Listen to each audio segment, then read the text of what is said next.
Hariom. Happy Janmashtami. खूब सारी blessings from दादा भगवान, दादा लक्ष्मी भगवान। आशीर्वाद लगे सबको। कृष्ण की कहानी का भी गूढ़ अर्थ है। इस कहानी में देवकी शरीर की प्रतीक है। वासुदेव जीवन शक्ति अर्थात प्राण के। जब शरीर प्राण धारण करता है तो आनंद अर्थात श्री कृष्ण का जन्म होता है। हमें जब ज्ञान मिला तो हमारे अंदर आत्मा का अंकुर फूटा तो हमारा वो जन्म हुआ था। लेकिन अहंकार कंस का आनंद को ख़त्म करने का प्रयास करता है। हम देखें, हमें भगवान जी मिलने के बाद हमने किन चीज़ों को अपना 20 नाखूनों का जोर लगाकर हमने किन कमियों को दूर करा। जहाँ देवकी का भाई कंस ये दर्शाता है कि शरीर के साथ साथ अहंकार भी अस्तित्व होता है, उसका भी अस्तित्व होता है। एक प्रसन्न आनंद चित्त आदमी जो है वो कभी किसी के लिए समस्याएं नहीं खड़ी करता है। अहंकार का सबसे बड़ा शत्रु आनंद है। जहाँ आनंद और प्रेम है वहाँ अहंकार नहीं टिक सकता। ये हम रोज़ अपने घरों में देखें, अगर अहंकार नहीं है तो कितना आनंदमय और प्रेममय जीवन है हम सब सत्संग वाले लोगों का। श्री कृष्ण आनंद के प्रतीक हैं, दादा भगवान आनंद के प्रतीक हैं, दादा लक्ष्मी भगवान प्रेम और आनंद और साक्षी निर्गुण न्यारे सच्चित आनंद के स्वरूप हैं। जब मन में कोई बेचैनी, चिंता, इच्छा ना हो तभी हम गहरा विश्राम पा सकते हैं और गहरे विश्राम में ही श्री कृष्ण का जन्म होता है। क्यों हमें बोलते हैं खाली हो जाओ, खाली हो जाओ, शांत हो जाओ, लेना देना करके भी खाली हो जाओ, तुम हल्के हो जाओ। तो इसका मतलब हम शांति में, विश्रांति में आ गए हैं। कृष्ण हम सबके भीतर एक आकर्षण और आनंदमय धारा है। जब मन में कोई बेचैनी, चिंता, इच्छा ना हो तभी हम गहरे विश्राम में जा सकते हैं। और पूरे समाज में, पूरे दुनिया में एक लहर छा जाती है खुशी की। तो हमारी लहर कब? जब हमें लाया जाता है, इतनी वैल्यू हो गुरुओं की कि गुरु इज़ लॉर्ड कृष्णा, उसकी वैल्यू करेंगे तो हमारा ज्ञान भी आगे बढ़ेगा।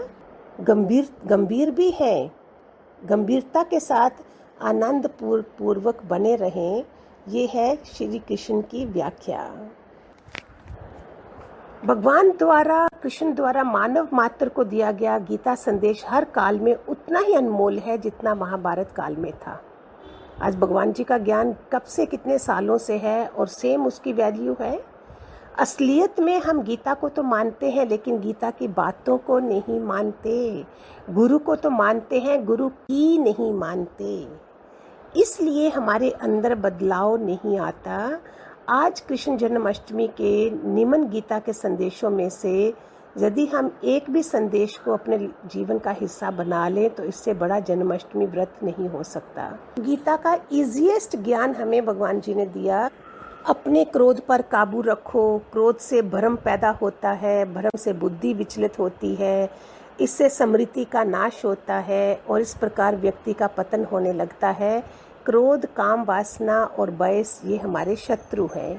बीते कल की सोचना नहीं है, कल की चिंता नहीं करनी है, आने वाले कल की। और जो होना है वही होगा, जो होता है अच्छा ही होता है।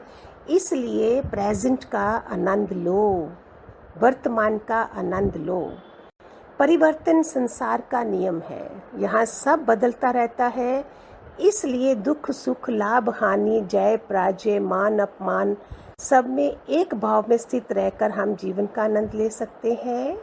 भगवान जी ने क्या क्या सामना नहीं करा, क्या गाथाएं हैं उनकी, किस चीज़ का सामना एक सत्पुरुष नहीं करता है। कर्म वही करें जिसकी ज्ञान इजाज़त देता है। इस तरह से व्यक्ति सही गलत, और इसके लिए गुरु चाहिए होता है। गीता में तो सुन लोगे, उस गीता में बोलते हैं सहन करना भी पाप है, हमारे भगवान जी बोलते हैं नहीं सह लो। मन की चंचलता के चलते व्यक्ति जानते समझते हुए कई बार गलत कदम उठा लेता है।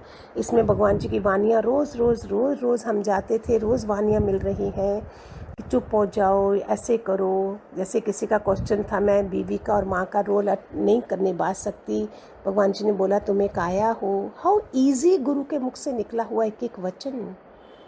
तपा हुआ, पीसा हुआ। शास्त्र तो बहुत हैं, शास्त्र के बिना हमें समझाने वाला भी कोई चाहिए।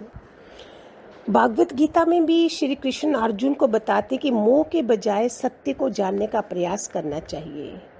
तो हमारे ज्ञान में भगवान जी ने पता ही नहीं लगने दिया कि मोह कैसे निकल जाता है। ये इतनी कठिन बात है जो सत्संग में आते आते कैसे नष्ट हो जाता है सारा। शरीर एक दिन नष्ट हो जाएगा, वो अर्जुन को बता रहा है।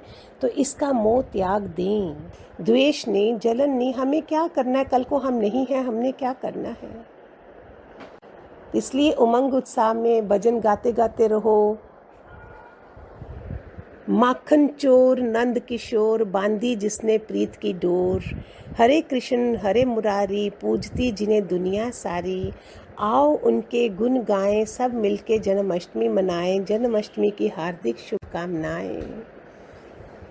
ऐसे बनाया हुआ है प्यारो। सबको भगवान की तरफ से खूब सारे आशीर्वाद। हैप्पी जन्माष्टमी। हरि ओम।